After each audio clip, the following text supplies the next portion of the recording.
Hello everyone, welcome to Mathsthan and I Zia welcome you all to the lecture of political science. और आज का जो हमारा lecture है वो काफी इंपॉर्टेंट है from the exam point of view also and also from your basic foundational development also and the name of the topic is ideas and concepts of political theory. देखो ये जो कॉन्सेप्ट्स है ना, concept such as liberty, equality, justice, right, democracy, citizenship, ये कुछ बहुत basic और बहुत इंपॉर्टेंट टॉपिक है इन पॉलिटिकल थ्योरी। और अब हम इनको समझेंगे एक एक करके and in the end of the lecture हम कुछ प्रीवियस या क्वेश्चंस भी करेंगे जिससे आपको आइडिया हो जाएगा कि किस टाइप के क्वेश्चंस एग्जाम में पूछे जाते हैं फ्रॉम पर्टिकुलर टॉपिक। तो सबसे पहला जो टॉपिक है हमारा वो है लिबर्टी। ठीक है, तो हम लिबर्टी को समझेंगे what is liberty and from the exam point of view let me make it very clear कि हमें थिंकर्स को अच्छे से पढ़ना बहुत इंपॉर्टेंट है। ठीक है, कौन से थिंकर का क्या पर्सपेक्टिव रहा है उसको भी समझेंगे और कुछ थिंकर्स के इंपॉर्टेंट वर्क्स भी हम इस लेक्चर के एंड में लिखेंगे। So stay tune and without a further edu let us dive directly into the lecture. तो सबसे पहले समझते हैं इस टर्म लिबर्टी का मतलब क्या है। देखो ये जो टर्म लिबर्टी है ना, ये एक लैटिन वर्ड से ओरिजिनेट हुआ है and that Latin word is Liber. And Liber का लिटरल मीनिंग होता है फ्री। तो हम आइडिया लगा सकते हैं या फिर वी ऑलरेडी नो, कहीं ना कहीं हम सबको मालूम है कि लिबर्टी का मतलब होता है फ्रीडम। जब भी हम ये वर्ड लिबर्टी सुनते हैं, जैसे आपने सुना भी होगा स्टैचू ऑफ लिबर्टी, राइट? तो लिबर्टी से हमें अचानक फ्रीडम यानी अपनी आजादी याद आती है। लेकिन पॉलिटिकल थ्योरी में कुछ चेंजेस हैं, यानी पॉलिटिकल थ्योरी लिबर्टी को सिर्फ आजादी के नाम से नहीं एक्सप्लेन करता। इन सिंपल टर्म्स लिबर्टी का मतलब है कि एक इंडिविजुअल, एक व्यक्ति अपने एक्शंस को कर पाए बिना किसी रोक टोक के, है ना, कोई अननेसेसरी रिस्ट्रिक्शंस उस पर ना हो, किसी तरह के कॉन्स्ट्रेंट्स उस पर ना हो, उसको बोलते हैं हम लिबर्टी। लेकिन जब हम पॉलिटिकल थ्योरी या फिर पॉलिटिकल साइंस में लिबर्टी को डिस्कस करते हैं तो वहां पर एक टर्म पॉलिटिकल जुड़ जाता है and political is related to public.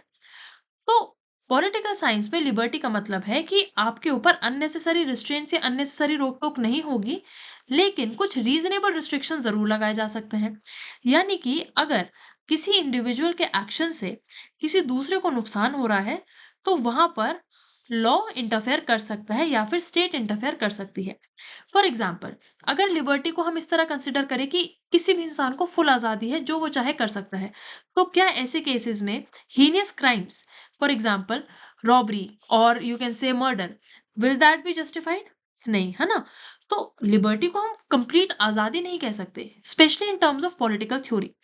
सो हमें ये समझना जरूरी है कि पॉलिटिकल थ्योरी में लिबर्टी का मतलब है कि किसी भी रोक टोक से दूरी, लेकिन रीजनेबल रिस्ट्रिक्शंस के साथ, यानी उस रोक टोक के साथ जो जायज है और लॉ की नजरों में अप्रोप्रिएट है।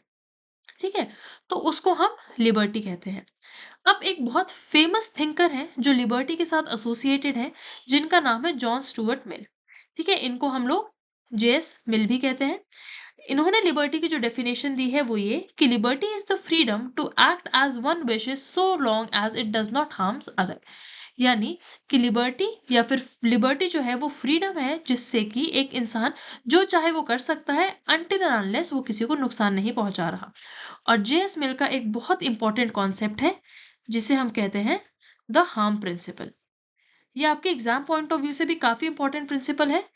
सो इसको ध्यान से समझना कि ये हार्म प्रिंसिपल क्या होता है। ठीक है, और ये हार्म प्रिंसिपल किसने दिया था? ये हार्म प्रिंसिपल दिया था जेएस मिल ने। तो जेएस मिल ने एक इंडिविजुअल के एक्शंस को दो पार्ट्स में डिवाइड करा। ठीक है, उन्होंने बोला कि एक इंडिविजुअल जो है वो दो टाइप के एक्शंस कर सकता है। सबसे पहला एक्शन उन्होंने बताया self regarding, self regarding actions. और दूसरा उन्होंने बताया अदर्स रिगार्डिंग एक्शंस।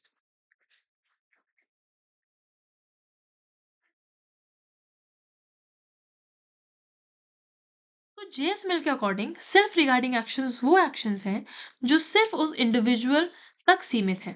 ठीक है, और वो एक्शंस जो एक इंडिविजुअल अपनी पर्सनल लाइफ में कर रहा है उनको बोलते हैं self regarding action. And as per JS Mill, जितने भी सेल्फ रिगार्डिंग एक्शंस हैं, यानी वो एक्शंस, वो काम जो सिर्फ और सिर्फ एक इंडिविजुअल और उसकी पर्सनल लाइफ से रिलेटेड है, उन सारे एक्शंस में स्टेट या फिर कानून इंटरफेयर नहीं कर सकता। And on the other hand, जो अदर रिगार्डिंग एक्शंस है वो एक्शंस हैं जिससे एक इंडिविजुअल के एक्शंस दूसरे को भी इम्पैक्ट कर रहे हैं। वो इम्पैक्ट पॉजिटिव भी हो सकता है और नेगेटिव भी हो सकता है। So I hope you guys are getting this point कि as per JS Mill harm principle में उन्होंने दो टाइप के एक्शंस बताए। पहला सेल्फ रिगार्डिंग एक्शंस, यानी वो काम जो इंडिविजुअल सिर्फ खुद तक सीमित रख के कर रहा है, और दूसरा एक्शन वो जिससे दूसरे भी इम्पैक्ट हो रहे हैं। Let us take an example. अब आप ऐसे एक सिचुएशन कंसिडर करिए कि एक पर्सन है जो सिगरेट स्मोक करता है। ठीक है, so we are taking this example of smoking. अब अगर वो इंडिविजुअल अपने रूम में, अपने घर में सिगरेट स्मोक कर रहा है, जहां वो अकेला और किसी को कोई प्रॉब्लम नहीं हो रही, तो फिर उसके स्मोकिंग के एक्शन पे स्टेट या फिर कानून आकर उसको रोक नहीं सकता। ठीक है ना?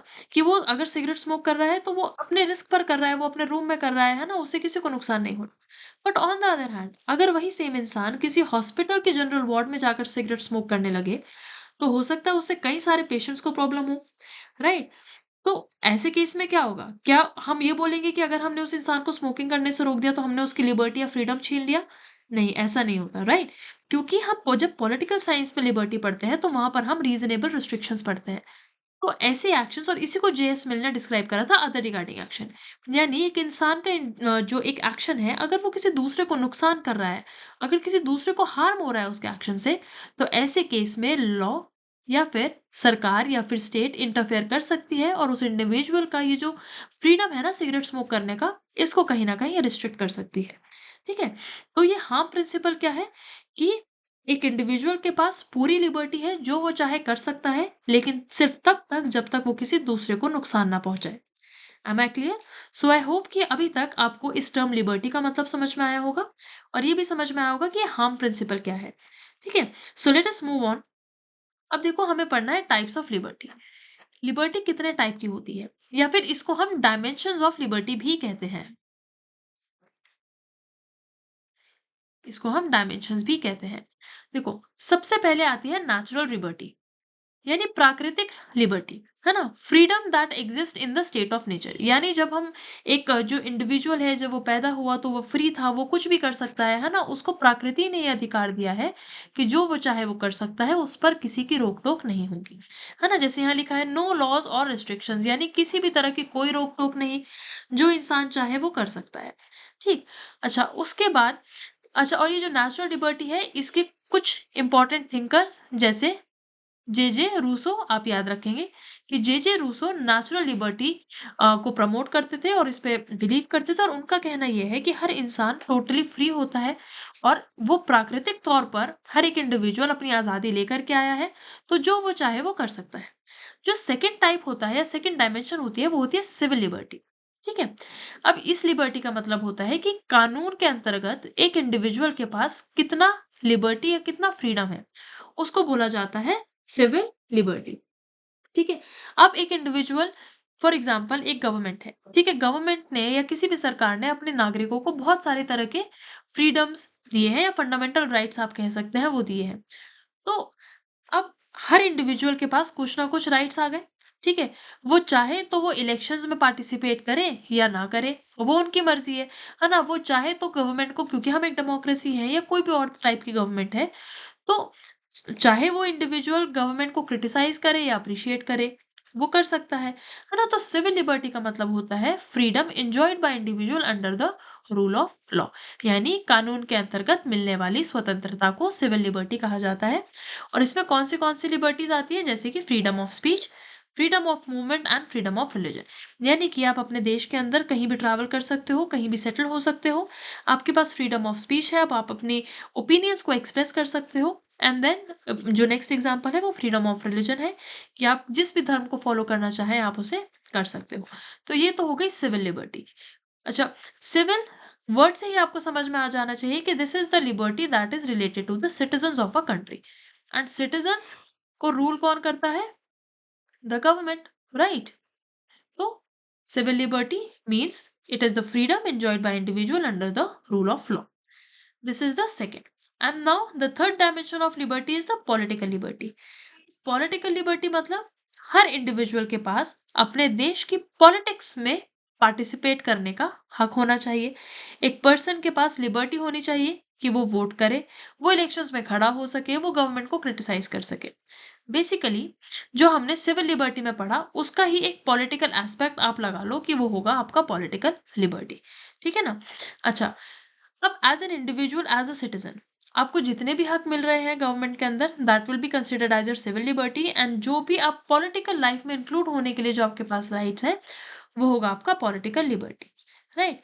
Then next that comes in the segment is your economic liberty, यानी आप जिस तरह भी चाहें अपना लाइवलीहुड, अपना रोजगार अर्न कर सको। आप जितने जो भी रिसोर्सेज हमारे देश में हैं, उनको आप यूटिलाइज कर सको, and you have all the liberty to work, you have the liberty कि आप अपने देश में प्रॉपर्टी ओन कर सके, आप फ्रीडम ऑफ ट्रेड आपके पास हो, यानी कि आपको जैसे भी ट्रेड करना है, जैसे भी आपको अपना जो है रोजगार बढ़ाना है, आप वो कर सको। ठीक है, तो उसको बोला जाता है इकोनॉमिक लिबर्टी। तो ये थी 4 टाइप की लिबर्टीज जो हमें पता होनी चाहिए as a student of political science, और स्पेशली जब हम पॉलिटिकल थ्योरी पढ़ रहे हैं, तो डायमेंशंस ऑफ लिबर्टी हमें बहुत अच्छे से मालूम होना चाहिए। नेचुरल लिबर्टी, जो प्राकृतिक तौर पर हमें आज़ादी मिली है, उसको कहा जाता है। सिविल लिबर्टी यानी वो लिबर्टी, वो आज़ादी जो एक नागरिक होने के नाते आपको अपने देश में मिलती है under the rule of law. ठीक है? Then the third is political liberty, कि आप अपने देश की पॉलिटिकल लाइफ में पार्टिसिपेट कर सकें। That is completely up to you, आपको ये पूरे अधिकार होने चाहिए कि आप वोट कर सको, आप इलेक्शंस में कंटेस्ट कर सको, आप गवर्नमेंट को क्रिटिसाइज कर सको, etcetera. And then the fourth is economic liberty, जहां पर आपके पास पूरा राइट हो कि आप अपना लाइवलीहुड अर्न कर सके, अपना रोजगार अपने अकॉर्डिंग अर्न कर सके। ठीक है, तो ये था टाइप्स ऑफ लिबर्टी जो आपको मालूम होना चाहिए।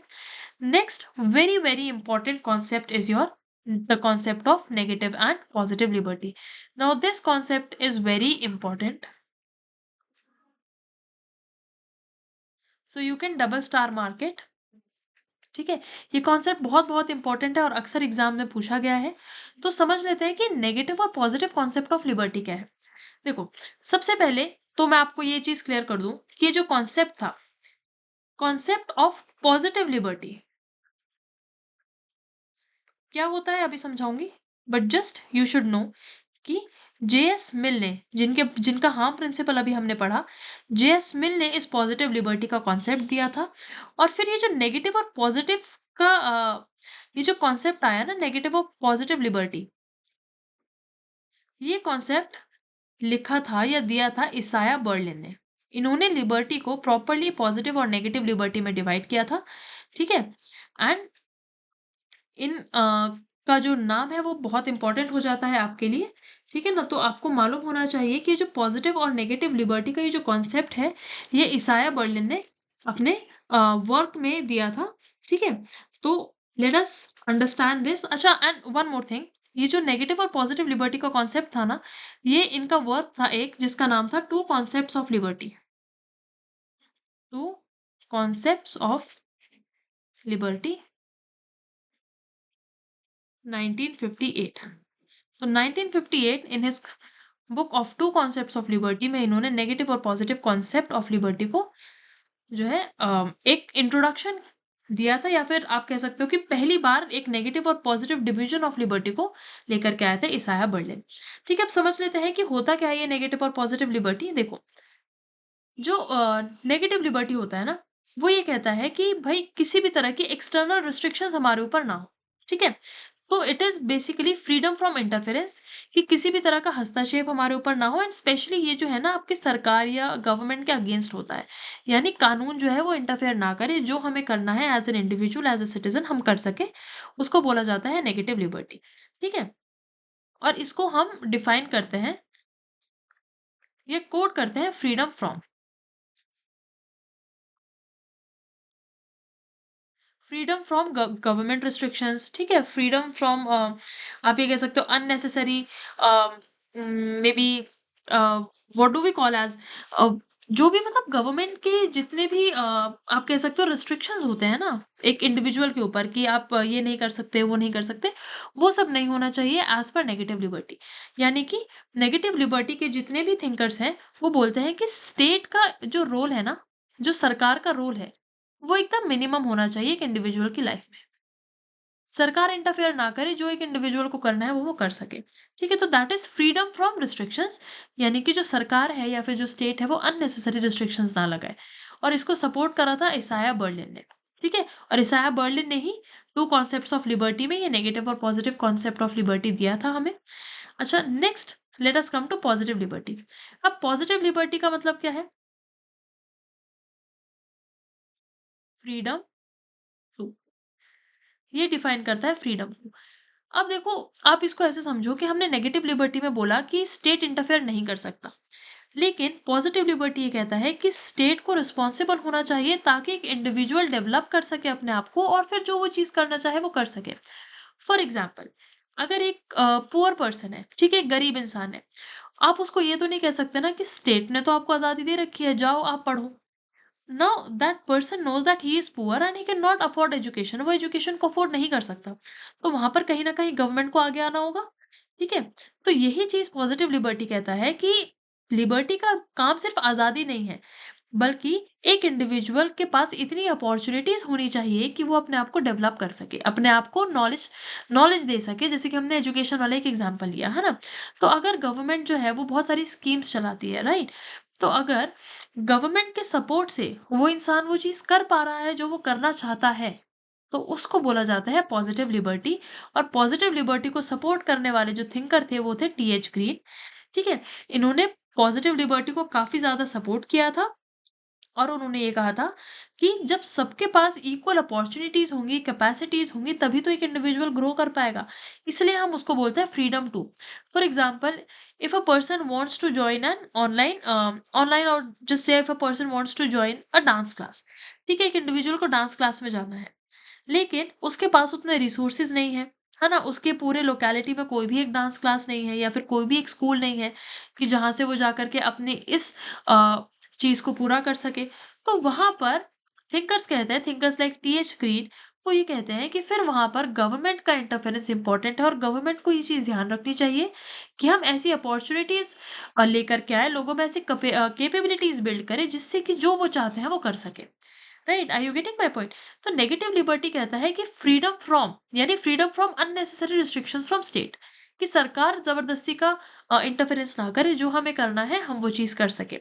On the other hand positive liberty says freedom to, यानी कि जो एक इंडिविजुअल करना चाहे। फॉर एग्जांपल, अगर मैं कहूँ कि मुझे सिविल सर्विसेज का एग्जाम क्रैक करना है, तो मेरे पास वैसे रिसोर्सेज अगर है और वहां उन रिसोर्सेज तक मैं जा पा रही हूँ, अपनी कैपेबिलिटीज को बिल्ड कर पा रही हूँ, तो मैं कह सकती हूँ कि हाँ, पॉजिटिव लिबर्टी भी है। लेकिन व्हाट इफ कि मैं करना तो चाहती हूँ, लेकिन ना तो मेरे पास रिसोर्सेज हैं, ना तो मेरे पास फाइनेंसेस हैं, है ना, तो उस केस में थिंकर्स लाइक टीएच ग्रीन वो कहते हैं कि फिर वहां पर स्टेट का होना या फिर गवर्नमेंट का होना इंपॉर्टेंट हो जाता है, ताकि एक इंडिविजुअल अपनी कैपेबिलिटीज को इम्प्रूव कर सके। ठीक है, तो आई होप आपको समझ में आया होगा। नेगेटिव लिबर्टी जो है ना बेटा, वो होती है फ्रीडम फ्रॉम अननेसेसरी रिस्ट्रिक्शंस, कोई बेफिजूल की रोक टोक आप पर ना लगाई जाए। पॉजिटिव लिबर्टी सिंपली ये कहती है कि जो हम चाहते हैं उसके लिए हमारे पास प्रॉपर रिसोर्सेज भी होने चाहिए और वहां पर गवर्नमेंट को इंटरफेयर करना पड़ेगा, ताकि ऐसी अपॉर्चुनिटीज प्रोवाइड करवा सके जिससे कि जो एक इंडिविजुअल जो करना चाहता है वो कर सके। ठीक है, तो आई होप आपको नेगेटिव और पॉजिटिव लिबर्टी का कॉन्सेप्ट समझ में आया होगा। इस नेगेटिव एंड पॉजिटिव लिबर्टी में सबसे इंपॉर्टेंट जो पर्सन आते हैं वो आते हैं इसाया बर्लिन, जिनका वर्क था टू कॉन्सेप्ट्स ऑफ लिबर्टी। और इस बुक में उन्होंने अपने ये पॉजिटिव और नेगेटिव लिबर्टी को एक्सप्लेन किया था। एंड आई होप अभी तक आपको ये चीज समझ में आ गई होगी। Now let us move on to certain very important thinkers and views. ठीक है, सबसे पहले जो थिंकर आते हैं वो आते हैं जेएस मिल। जेएस मिल, जैसे कि मैंने आपको बताया था इनिशियली भी, उनकी जब हमें हमने एक डेफिनेशन पढ़ी थी वहां पर भी मैंने आपको बताया था कि इन्होंने हार्म प्रिंसिपल दिया था, यानी कि एक इंडिविजुअल जो है वो आजाद, वो लिबरल है, उसके पास पूरी आजादी है, बट अनटिल एंड अनलेस वो किसी दूसरे इंसान को नुकसान ना पहुंचाए। ठीक है, उसको हम हार्म प्रिंसिपल बोलते हैं। दो टाइप के एक्शंस उन्होंने बताए थे, सेल्फ रिगार्डिंग एक्शंस और other regarding action. And he supported individual liberty, as I already told you. वो चाहते थे कि जो इंडिविजुअल है वो पूरी तरह फ्री हो, लेकिन उसके एक्शंस दूसरे को नुकसान ना करे। तो हाँ, प्रिंसिपल उन्होंने दिया था। और उन्होंने ये कहा था कि जो सरकार है, ये जो स्टेट है, that should not interfere unless harm is cost, यानी स्टेट तब तक किसी इंडिविजुअल की लाइफ में इंटरफेयर नहीं कर सकता जब तक उस इंडिविजुअल के एक्शन से किसी दूसरे का नुकसान हो। ठीक है, अच्छा, इनका एक बहुत फेमस वर्क है ऑन लिबर्टी, जो इन्होंने लिखा था, ठीक है, 1859 में। ये सारे इंपॉर्टेंट वर्क्स हम नेक्स्ट स्लाइड में भी लिखेंगे और समझेंगे एक एक करके। तो this is pretty important for your examination. आपको पता होना चाहिए कौन से थिंकर ने क्या चीज कही थी, किस चीज को सपोर्ट किया था, और उनका कौन सा इंपॉर्टेंट वर्क है जो उन्होंने लिखा था। ठीक है। नेक्स्ट, इसाया बर्लिन, जैसे मैं आपको बता चुकी हूँ, उन्होंने कॉन्सेप्ट दिया था नेगेटिव और पॉजिटिव लिबर्टी का। नेगेटिव लिबर्टी का मतलब था फ्रीडम फ्रॉम इंटरफेरेंस, यानी हस्तक्षेप ना हो, किसी भी तरह का इंटरफेरेंस सरकार किसी इंडिविजुअल की लाइफ में ना करे। पॉजिटिव लिबर्टी का मतलब होता है फ्रीडम टू सेल्फ डेवलपमेंट, यानी कि आप खुद के लिए अपॉर्चुनिटीज ढूंढ सके, खुद के लिए आपके पास ऐसे रिसोर्सेज अवेलेबल हो, और वहां पर सरकार का आना बहुत ज्यादा इंपॉर्टेंट हो जाता है ताकि एक इंडिविजुअल अपनी कैपेबिलिटीज को डेवलप कर सके। ठीक। और इन्होंने दिया था two concepts of liberty. Then आते हैं T H Green. T H Green supporter थे पॉजिटिव लिबर्टी के। इनका मानना ये था कि एक इंडिविजुअल तभी ग्रो कर पाएगा जब स्टेट उनको इनेबल करेगी, यानी कि जब कानून या फिर जो भी सरकार हमारे देश में है, जब वो लोगों को ऐसी अपॉर्चुनिटीज प्रोवाइड करेगी तभी लोग ग्रो कर पाएंगे और वो चीज कर पाएंगे वाकई में जो वो चाहते हैं। फॉर एग्जाम्पल, एक इंडिविजुअल है, वो पैसा कमाना चाहता है, ठीक है, वो स्किल्ड भी है, लेकिन व्हाट इफ उसके देश में जॉब्स ही अवेलेबल नहीं है, एक अनएम्प्लॉयमेंट का इशू आ जाता है ना। तो हम हमारा दिल तो चाह रहा है कि हम लिबर्टी एंजॉय करें, हम पैसा कमा सके, लेकिन हमारे स्किल के अनुसार अगर हमारे देश में वो जॉब ही नहीं है, तो फिर वहां पर पॉजिटिव लिबर्टी हैम्पर हो जाती है। और इसीलिए टीएच ग्रीन सपोर्ट करते हैं पॉजिटिव लिबर्टी को, यानी एक इंडिविजुअल तभी ग्रो कर सकता है जब स्टेट जो है ऐसी अपॉर्चुनिटीज अवेलेबल करवाए। ठीक है। तो यहाँ लिखा है कि state should help individuals develop their potential. राज्य को विकास में मदद करनी चाहिए, उनका एक इंपॉर्टेंट कॉन्सेप्ट था। उसके बाद आते हैं जीन जेक्स रूसो के ऊपर ना। रूसो नेचुरल लिबर्टी को सपोर्ट करते थे, राइट, हमने पिछली स्लाइड में भी देखा था। देखिए, नेचुरल लिबर्टी के जो सपोर्टर थे वो थे रूसो, और उनका मानना ये था कि एक जो व्यक्ति है, he is born free but everywhere he is in change. ये कथन आप याद रखोगे क्योंकि ऐसे स्टेटमेंट अक्सर एग्जाम में पूछे जाते हैं। तो रूसो की जो स्टेटमेंट है कि एक आदमी जो है वो फ्री बॉर्न हुआ है, लेकिन फिर भी वो हर जगह जकड़ा हुआ है। तो वो कहते थे कि जनरल वे, ठीक है, उन्होंने बोला कि जो एक इंडिविजुअल करना चाहता है, he is absolutely free to do whatever he want, है ना। प्राकृतिक स्वतंत्रता का कॉन्सेप्ट जो है हमें रूसो ने दिया था। उसके बाद जो एक इम्पोर्टेंट नाम आता है, वो आता है थॉमस हॉब्स का। थॉमस हॉब्स भी नेगेटिव लिबर्टी के सपोर्टर थे। ठीक है। वो उनका मानना ये था कि कोई भी तरह का एक्सटर्नल ऑब्स्टेकल, यानी किसी भी तरह की बाधा हमारे एक इंडिविजुअल की लाइफ में ना आए। जो एक इंडिविजुअल करना चाहता है वो उसको करने दिया जाए। ठीक है। लेकिन ये सपोर्ट करते थे स्ट्रॉन्ग स्टेट अथॉरिटी को भी। ठीक है ना। इनका मानना ये था कि स्टेट का होना भी बहुत इंपॉर्टेंट है, लेकिन स्टेट का काम जो है ना वो सिर्फ और सिर्फ मिनिमम हो, और सिर्फ एक्सटर्नल चीजों से रिलेटेड हो। इंडिविजुअल की पर्सनल लाइफ में वो क्या कर रहा है क्या नहीं कर रहा, उसमें स्टेट को इंटरफेयर नहीं करना है। लेकिन हाँ, वो ये कहते थे कि बिना स्टेट के अगर कोई कानून ही नहीं होगा फिर तो कयास में हो जाएगा ना। फॉर एग्जाम्पल, लोग क्राइम्स करने लगेंगे, है ना। सेम एज जैसे जेएस मिल ने कहा कि लोगों का नुकसान ना हो, इतनी भी लिबर्टी नहीं होनी चाहिए, इसलिए थॉमस हॉब्स ने स्टेट अथॉरिटी को सपोर्ट किया। ठीक है, कि एक स्ट्रॉन्ग स्टेट होना बहुत जरूरी है। उसके बाद आते हैं जॉन लॉक। वो भी ये कहते हैं कि लिबर्टी यानी आजादी जो हम कहते हैं ना, वो तो एक नेचुरल राइट है ना। हर इंसान का एक नेचुरल राइट होता है that he is born free, as said by Rousseau. तो उनका मानना है कि स्टेट का काम जो है ना वो एक प्रोटेक्शन वाला होना चाहिए, कि स्टेट जो है वो लोगों की लाइफ को, उनकी लिबर्टी को, उनकी प्रॉपर्टी को प्रोटेक्ट करे, ना कि उसको हैम्पर करे, ना कि उस पर कब्जा जमा के बैठ जाए। तो जॉन लॉक ने स्टेट अथॉरिटी को प्रमोट तो किया, लेकिन उन्होंने ये कहा कि स्टेट जो है ना वो एक प्रोटेक्टर की तरह काम करनी चाहिए, ना कि एक स्ट्रॉन्ग अथॉरिटी जो हर चीज अपने कंट्रोल में रखे। ठीक है, एम आई क्लियर? तो आपको जो लिबर्टी का टॉपिक है उसमें कुछ इंपॉर्टेंट नाम जैसे जेएस मिल, इसाया बर्लिन, टीएच ग्रीन, जे रूसो, थॉमस हॉब्स और जॉन लॉक जैसे इंपॉर्टेंट थिंकर्स के बारे में मालूम होना इंपॉर्टेंट है। अच्छा, अब कुछ कथन, ठीक है, कुछ इंपॉर्टेंट कोटेशंस, ये कई बार एग्जाम में पूछे जाते हैं कि कौन सी चीज, कौन सा कथन या कौन सा एक पर्सपेक्टिव कौन से थिंकर का था। तो सबसे पहले आते हैं जेएस मिल। ठीक है, उनका एक ये कोटेशन है, over himself, over his body and mind, the individual is sovereign. यानी अपने ऊपर, अपनी बॉडी, अपने माइंड के ऊपर एक इंडिविजुअल कंप्लीटली सॉवरन होता है। सॉवरन का मतलब होता है विदाउट इंटरफेरेंस, यानी किसी और का इंटरफेरेंस ना हो।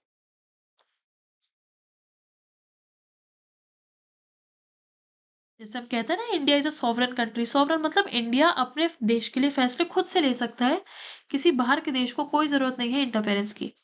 तो सेम चीज जेएस मिल बोलता है कि एक इंडिविजुअल के लिए जो जो लिबर्टी होती है ना, वो ऐसी है कि अपने ऊपर, अपने माइंड, अपनी बॉडी के ऊपर उस इंडिविजुअल का पूरा पूरा अधिकार है और कोई उस पर इंटरफेयर ना करे।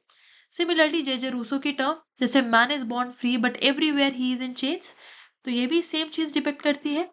And then third, Isaiah Berlin की एक लाइन है कि liberty is the area within which a man can act unobstructed by others, यानी कि स्वतंत्रता वह क्षेत्र है जहां व्यक्ति बिना बाधा के कार्य कर सकता है।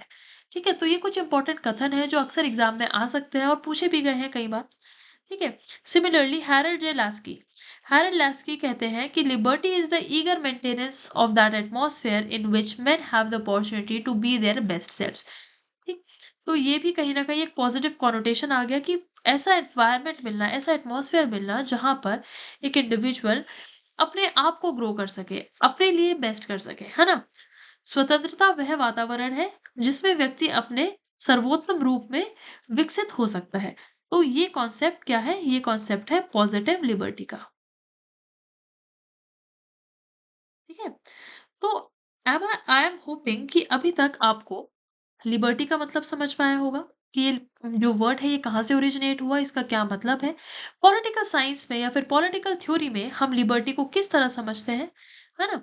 क्योंकि पॉलिटिक्स में कानून और स्टेट तो आता है ना। तो वहां पर कौन सी ऐसी जगह है जहां पर कानून रिस्ट्रिक्शंस लगा सकता है और लिबर्टी इसको कैसे इम्पैक्ट करती है। उसके बाद हमने डायमेंशंस ऑफ लिबर्टी या फिर टाइप्स ऑफ लिबर्टी पढ़े, जहां पर natural liberty, civil liberty, political and economic liberty हमने समझा।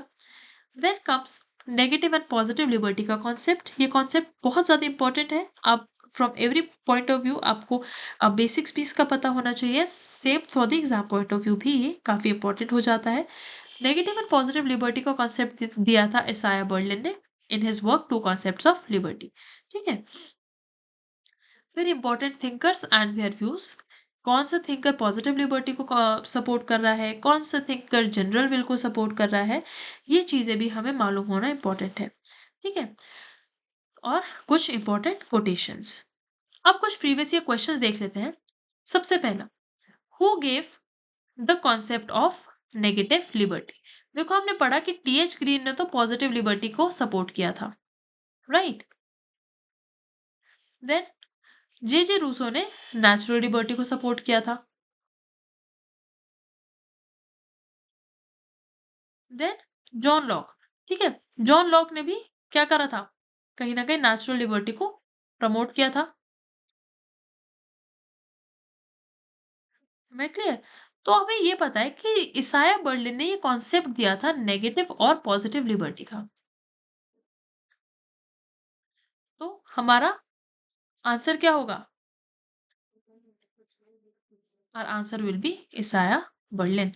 तो नकारात्मक स्वतंत्रता का सिद्धांत किसने दिया? The right answer would be Isaiah Berlin. Am I clear? Let us now move to the next question. Harm principle is given by. अब ये हमने अभी पढ़ा कि हार्म प्रिंसिपल देने वाले जो थिंकर थे वो थे जॉन स्टुअर्ट मिल। तो डायरेक्टली वी कैन सी कि JS Mill is the right answer and it is option B, right. क्या होता है harm principle? I hope it is clear. Moving on to the next question. Positive liberty is related to. अब सकारात्मक स्वतंत्रता किससे संबंधित है? देखो पहला ऑप्शन एब्सेंस ऑफ रिस्ट्रेंट, यानी कोई इंटरफेरेंस ना होना, है ना, किसी भी तरह की रोक टोक ना होना। तो किसी भी तरह का रोक टोक ना होना ये तो नेगेटिव लिबर्टी का कॉन्सेप्ट है ना। तो क्लियरली ये तो आंसर नहीं है। नेक्स्ट ऑप्शन क्या है? सेल्फ डेवलपमेंट, एक इंसान खुद को डेवलप कर पा रहा है। अच्छा ठीक है, let us see option C. Option C कहता है स्टेट कंट्रोल ओनली। क्या पॉजिटिव लिबर्टी वो होती है जहां पर केवल और केवल स्टेट का कंट्रोल हो? नहीं, ऐसा तो नहीं। Then option D says economic freedom. क्या पॉजिटिव लिबर्टी का मतलब होता है कि इंसान इकोनॉमिकली फ्री हो? Is that positive liberty? Absolutely not. तो ये तो आंसर नहीं है। Self development, this is the right answer. Self development यानी आत्म विकास क्या मतलब हुआ कि इंसान ऐसे एटमॉस्फेयर में है, ऐसे एनवायरनमेंट में है या फिर स्टेट ने ऐसी अपॉर्चुनिटीज प्रोवाइड कर रखी है जहां पर वो खुद भी डेवलप कर मतलब खुद भी डेवलप हो सके। ऐसी अपॉर्चुनिटीज उस इंसान के पास हो जहां पर वो खुद की कैपेबिलिटीज को डेवलप करने में सक्षम हो। ठीक है। Now man is born free is said bye, मनुष्य जन्म से स्वतंत्र है किसने कहा? अभी हमने पढ़ा था कि ये जो नेचुरल लिबर्टी है ना, नेचुरल लिबर्टी, इसको सपोर्ट करने वाले थिंकर थे जे रूसो। कौन थे? जे रूसो। उन्हीं का ये कथन है कि मैन इज बॉर्न फ्री यानी नेचुरली प्राकृतिक तौर पर ही इंसान मनुष्य जो है वो आजाद है। वो जो चाहे वो कर सकता है, कोई भी अथॉरिटी चाहे वो कानून हो चाहे वो स्टेट हो, उस इंसान की लिबर्टी या फिर आजादी को नहीं छीन सकती। तो मैन इज बॉर्न फ्री यानी नेचुरल लिबर्टी के कॉन्सेप्ट के जो सपोर्टर थे वो थे जे रूसो, और ये कथन भी जे रूसो के द्वारा ही कहा गया है। अब मुझे कुछ बहुत इंपॉर्टेंट चीजें आपको बतानी है and I want all of you to note this down, क्योंकि ये आपके लिए काफी इंपॉर्टेंट हो सकती है एग्जाम पॉइंट ऑफ व्यू से। ठीक है। तो अब हमें जो चीज समझनी है वो है थिंकर्स।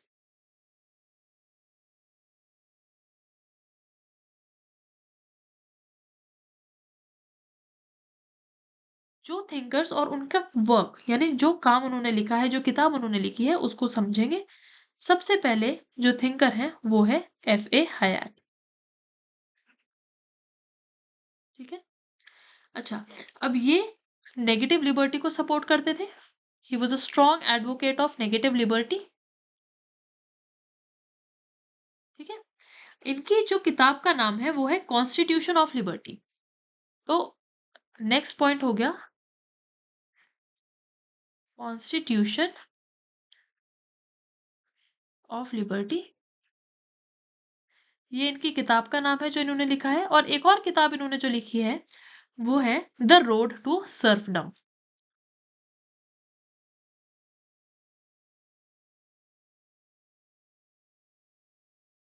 ठीक है। नेगेटिव लिबर्टी को ही सपोर्ट करते थे, और इनका जो लिबर्टी का मतलब था वो था absence of coercion by others.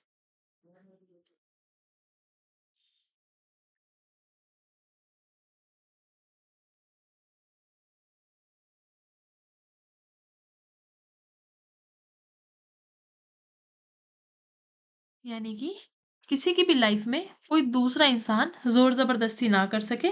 Just a second, the spelling spelling थोड़ी सी गलत हो गई है, let us correct that.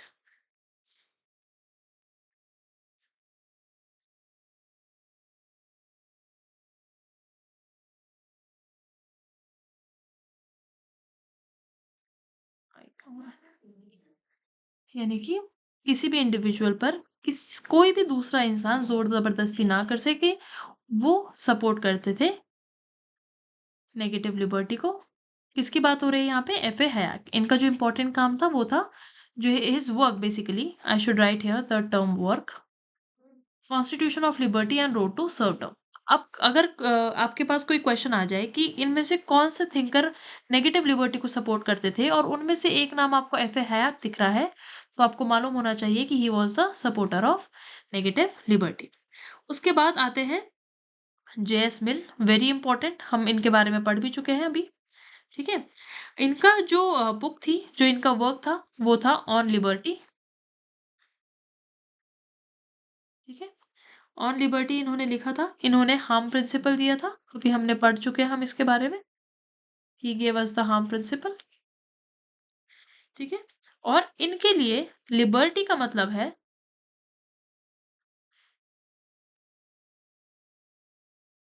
Freedom of thought and expression. यानी एक व्यक्ति अपने आप को एक्सप्रेस कर सके। ठीक है। उसके पास ये आज़ादी होनी चाहिए, उसके पास ये फ्रीडम होना चाहिए कि वो अपने विचारों को व्यक्त कर सके बिना किसी के डर के, और स्टेट में या फिर जिस भी देश में वो रह रहा है अपने आप को खुल के एक्सप्रेस कर पाए। जेस मिल के अकॉर्डिंग लिबर्टी का मतलब वो था। उसके बाद आते हैं थॉमस हॉब्स। इनका भी नाम हम पहले पढ़ चुके हैं, राइट? तो थॉमस हॉब्स के लिए इनका अच्छा पहले एक इनका इम्पोर्टेंट वर्क लिख लेते हैं। इनकी एक बहुत इम्पोर्टेंट किताब थी जिसका नाम था लेवाइथन, ठीक है? और थॉमस हॉब बिलीव करते थे लिमिटेड लिबर्टी में। जैसे कि हमने लास्ट स्लाइड में देखा भी था, अ, यहाँ पर यहाँ पर हमने पढ़ा था ना कि he supported strong state authority. तो उनका मानना ये था कि जो स्टेट है ना, थॉमस हॉब के अकॉर्डिंग वो लिमिटेड लिबर्टी एंजॉय करता है। Not actually the state but an individual enjoy limited liberty, क्योंकि उनका मानना ये था कि अगर स्टेट ही नहीं होगी, कोई कानून कोई शासन ही नहीं होगा, तो फिर लोग अपनी आज़ादी का गलत फायदा उठाएंगे, है ना? वो लोगों का नुकसान कर सकते हैं और जो वर्ल्ड है ये बहुत केओस में कन्वर्ट हो जाएगा, है ना? तो इसलिए उनका मानना ये था कि लिबर्टी हो, इंडिविजुअल के पास उसकी अपनी लिबर्टी हो, लेकिन वो अनलिमिटेड ना हो। और यहाँ पर उन्होंने स्टेट के रोल को एम्फसाइज किया। स्टेट का होना बहुत ज़्यादा इम्पोर्टेंट है, कानून का होना बहुत ज़्यादा इम्पोर्टेंट है एज़ पर थॉमस हॉब्स, ठीक है? उसके बाद एक इम्पोर्टेंट थिंकर जो हमने जिनको हमें डिस्कस करना है वो है जे रूसो, जिनके बारे में भी आपको बता चुकी हूँ, जिन्होंने जनरल विल का टॉपिक दिया।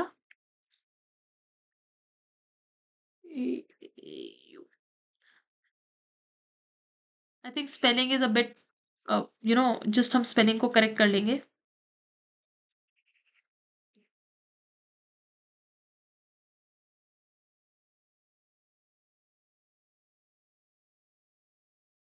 ठीक है, जे रूसो इन्होंने जनरल विल का कॉन्सेप्ट दिया। ये नेचुरल लिबर्टी को सपोर्ट करते थे, ओके?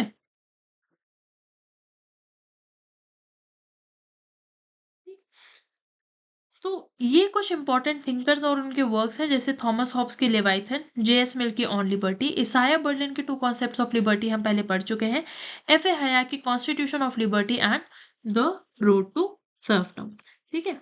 ये चीज़ें आपको इतना मालूम होना चाहिए and this becomes a very very important part, हाँ, as per your the topic of your liberty. अच्छा, एंड इनको भी लिख ही लेते हैं, Isaiah Berlin, he gave the concept of positive and negative liberty. देखो मैं शॉर्ट फॉर्म में लिख रही हूँ but this is not the right way, आप पूरा ही लिखेंगे with spelling positive and negative liberty. And his work was two concepts of liberty,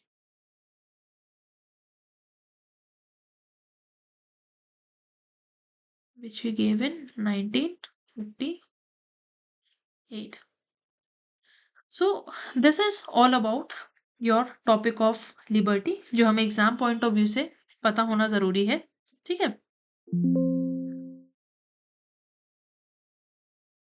तो एक बार फटाफट से हम इसको समराइज कर लेते हैं कि अभी तक हमने क्या क्या समझा है, ठीक है? सबसे पहले हमने लिबर्टी क्या होती है उसको समझा, ठीक है? वी अंडरस्टूड कि लिबर्टी का मतलब क्या होता है, ठीक? हमने इसका मीनिंग समझा। उसके बाद हमने डायमेंशंस ऑफ लिबर्टी को समझा। डायमेंशंस बेसिकली चार। सबसे पहला नेचुरल, यानी प्राकृतिक लिबर्टी, इसके सपोर्टर थे जे रूसो, ठीक है? उसके बाद सिविल लिबर्टी, यानी सिटीजन्स की लिबर्टी, वो देश में जहाँ चाहे घूम सकते हैं, जो चाहे बोल सकते हैं, ठीक है? तो that is the liberty of the citizens. उसके बाद थर्ड, पॉलिटिकल लिबर्टी, कि अपने देश की पॉलिटिक्स में पार्टिसिपेट करने की आज़ादी लोगों के पास हो, उसको बोला जाता है political liberty. And then fourth dimension is your economic liberty,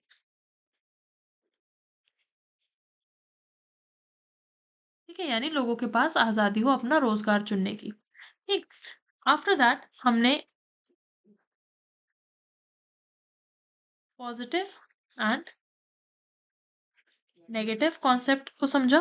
positive और नेगेटिव लिबर्टी क्या होती है उसको समझा, ठीक है? नेगेटिव लिबर्टी यानी non interference by the state, कानून या जो स्टेट है, सरकार है, वो किसी इंडिविजुअल की लाइफ में विदाउट रीजन इंटरफेयर नहीं कर सकती।